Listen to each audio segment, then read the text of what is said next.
Jean Grey, Omega-level mutant, cosmic goddess, and somehow the unluckiest character in all of Marvel. Her story starts with childhood trauma, watching her best friend die, and just snowballs into horror. Possession by a cosmic space bird?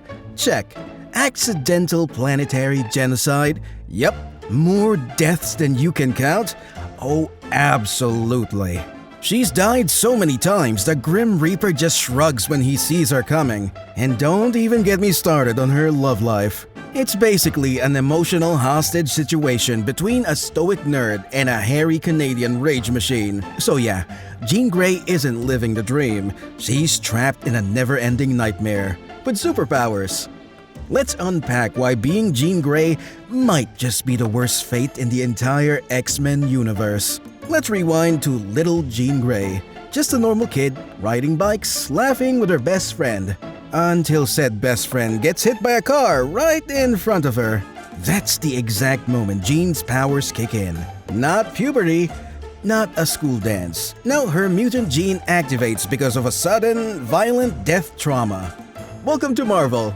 And instead of grieving like a normal child, Jean's telepathy kicks in, and she starts feeling her dying friend's emotions in her own head while watching it happen. Yeah, childhood, 0. Lifetime PTSD, 1.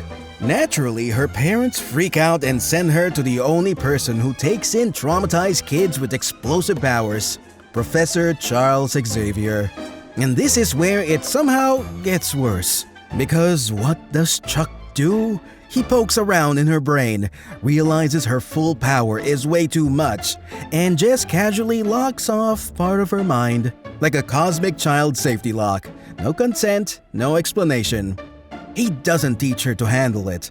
He literally suppresses her potential like a bad memory. Let's just shove that nuclear bomb deep inside and pretend it's fine. Imagine being 10 years old and having a grown man tell you, yeah, your brain's too dangerous. I'm just gonna seal off half of it. Also call me professor. Totally healthy stuff. Meanwhile, the rest of the kids at Xavier's school are learning how to throw punches and wear spandex. Jean, she's doing all that while trying not to explode mentally every time someone has a bad thought near her. She never got a childhood. She got containment. And that was just the beginning. If Jean's powers didn't break her early on, don't worry, her love life was there to finish the job. Enters Cyclops, team leader, laser eyes, emotionally unavailable since birth.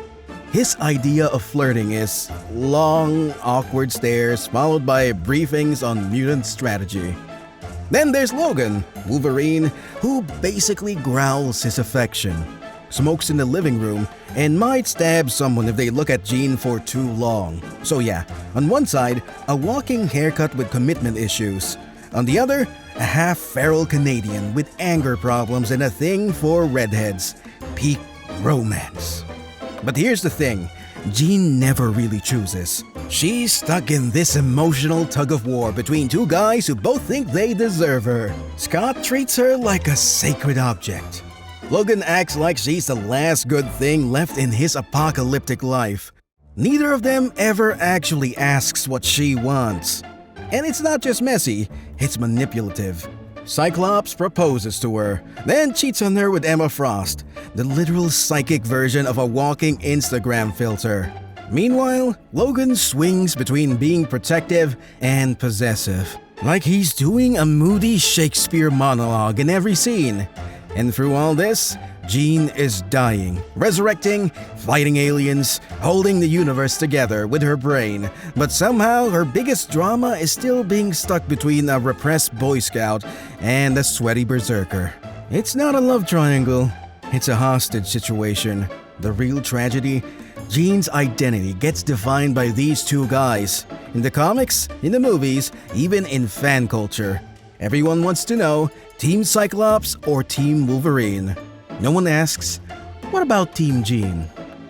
Just when you think Jean's life couldn't get more unstable, the universe says, hold my intergalactic beer. Enter the Phoenix Force, a cosmic entity that basically said, wow, you're emotionally damaged and insanely powerful? Perfect host material.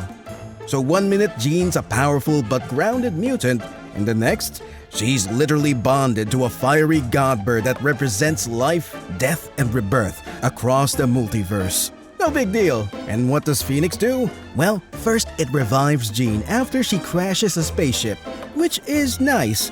Then it replaces her, without telling anyone. That's right, for a while, Jean Grey wasn't even Jean Grey. She was a cosmic impersonator with god-tier powers and a personality that slowly spiraled into Space Tyrant. Because of course, the power overwhelms her. She becomes Dark Phoenix, a being so powerful and unstable. She ends up casually annihilating an entire planet. Like 8 billion lives gone in a blink.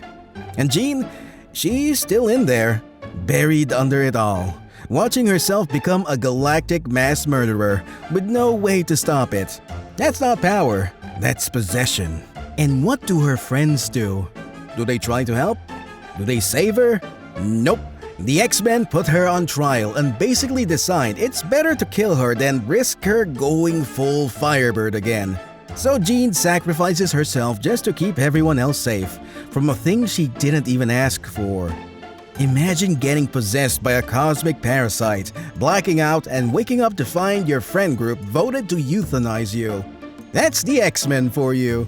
The worst part, the Phoenix doesn't go away. It just keeps coming back, like a horrible ex with boundary issues. Jean never got to wield her power. She got erased by it. If dying was an Olympic sport, Jean Grey would have more gold medals than Michael Phelps. Seriously, no X-Men character has been killed off and resurrected more times than Jean. She dies so often, Marvel might as well hand her a punch card. Your 10th death is free. Let's do a quick rundown. First death. Sacrifices herself in the Dark Phoenix saga to stop herself from becoming a threat. Tragic, noble, classic. Second death. Comes back thanks to the Phoenix because the universe apparently needed more drama. Third death. Dies again in New X-Men when Magneto goes full supervillain and vaporizes her. Ouch. Fourth resurrection. Phoenix Resurrection. Because why not? Krakoa era. She's brought back again via mutant cloning, which means now she has memories of all her deaths. Fun. Every time she dies, it's big, epic, emotional, and then she's back. New costume, new trauma, same story. It's not a character arc anymore, it's a loop. A weirdly cruel, never-ending carousel of suffering. And here's the kicker. None of it fixes anything. She doesn't come back stronger, she doesn't grow from the pain. She just resets. Like a cosmic chew toy Marvel keeps throwing into the jaws of narrative misery. Meanwhile, other characters die once and get a statue. Jean, she dies. And people act like she just went out for coffee. Even in the afterlife, she doesn't get peace. The Phoenix always finds her. Or the X-Men neither. Or some writer decides, hey, you know who hasn't been traumatized in a while? Jean Grey. Her death has lost all meaning because it's been turned into a gimmick. At this point, the real miracle isn't that Jean Grey keeps coming back. It's that she hasn't told the entire Marvel universe to go screw themselves and stay dead out of spite. If Jean Grey's life was a reality show, it would be called Everyone Gaslights Jean, and it would run for 30 seasons with zero resolution. Let's start with Professor X, the bald puppet master in the hover chair.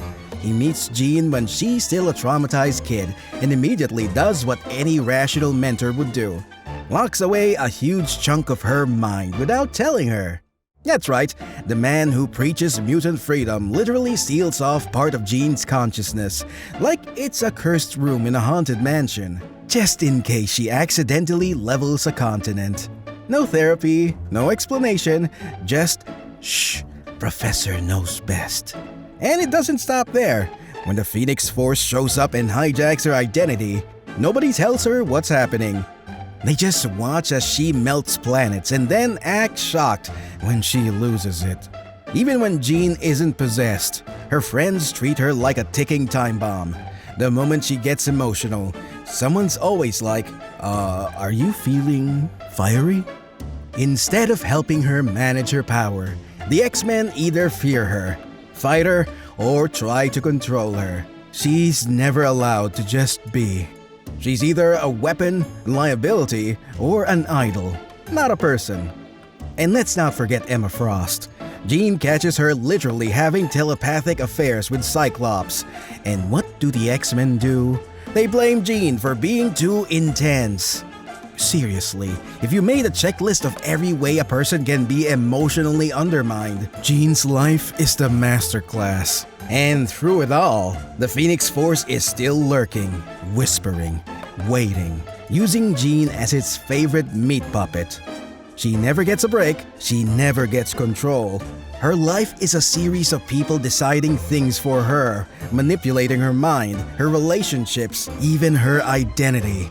Jean Grey isn't just tragic. She's the Marvel Universe's most violated character, and somehow, we're still not at rock bottom.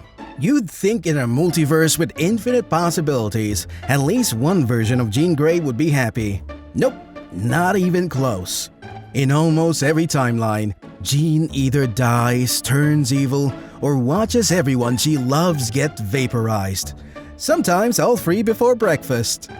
Let's start with Days of Future Past, a dystopian future where most mutants are dead or imprisoned. And guess who's already in the ground? Yep, Jean, off screen, no mention, no gravestone, just gone. In Age of Apocalypse, she's still alive, but mentally shattered and basically reduced to traumatized rebel with good cheekbones. Fun. In Earth X, she's, wait for it, dead. Again. This time as a spiritual echo bonded to the Phoenix and trapped in a never-ending cosmic feedback loop. Because, of course she is. In X-Men The End, she's resurrected again, only to die in another explosion while saving people, you know, as a treat. Even her son, Cable, the grizzled war vet with a gun the size of a car, exists because Jean's future was so bad, her child had to be sent back in time to escape it. Like the womb to wasteland pipeline was that intense.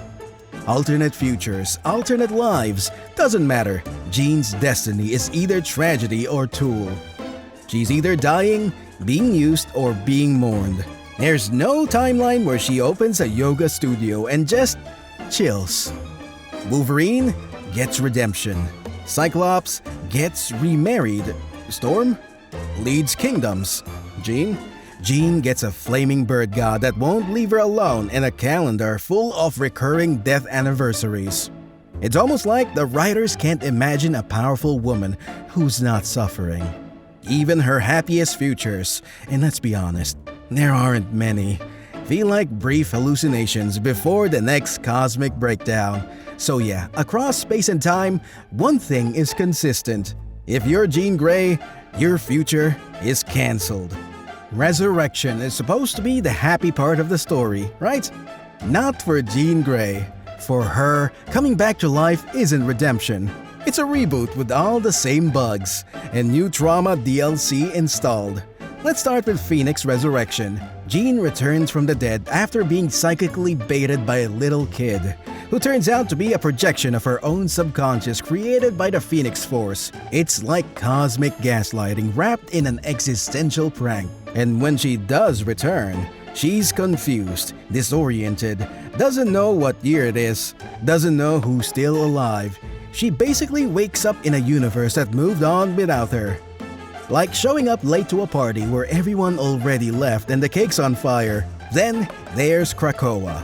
On paper, this is mutant heaven, a utopia where they can clone anyone back to life. Sounds great, until you realize Jean's been reborn more times than the average hard drive. Every time she dies, the Five just print her out like a psychic office document. You know what comes with resurrection? Memories. All of them. Every death, every betrayal, every intergalactic meltdown. Nothing is forgotten. It's all uploaded back into her brain like a PTSD speedrun. And let's not ignore the emotional whiplash. She's brought back, expected to rejoin the X-Men like it's a normal Tuesday, pose for team photos, smile at Cyclops, pretend she wasn't just dead 5 minutes ago. There's no therapy, no processing, just, "Hey Jean, welcome back. Grab your suit, we've got sentinels to fight." It's like if Sisyphus kept rolling that boulder, but every time he reached the top, someone slapped a phoenix emblem on his chest and shoved him back down. For Jean, resurrection doesn't bring peace. It brings expectation to fight, to forgive, to forget, and worst of all, to keep doing it over and over again. After everything, the deaths, the possessions, the manipulations, the constant emotional yo-yo between two dysfunctional men, Jean Grey isn't just unlucky, she's the blueprint for Marvel tragedy. You can feel it in every arc. She's too powerful to control, too emotional to trust, too important to leave alone. So, the writers kill her, or break her, or bring her back just to repeat the cycle. Jean's story isn't one of growth, it's of containment. Her power scares people, her emotions make them nervous, and her agency consistently stripped away. Characters like Wolverine suffer but get redemption. Cyclops messes up, but people move on. Storm rises to leadership. Even Magneto gets sympathy arcs. But Jean, she's either a threat, a martyr, or a ghost. Because the truth is, Jean Grey was never allowed to become anything. Not a leader, not a person, not even a fully realized phoenix. And every time she neared true power, the story hit the brakes and whispered, "That's too much." And maybe that's what makes her the saddest X-Men of all. Not just the pain, or the death, or the cosmic torment, but the fact that we never got to see who Jean Grey really could have been.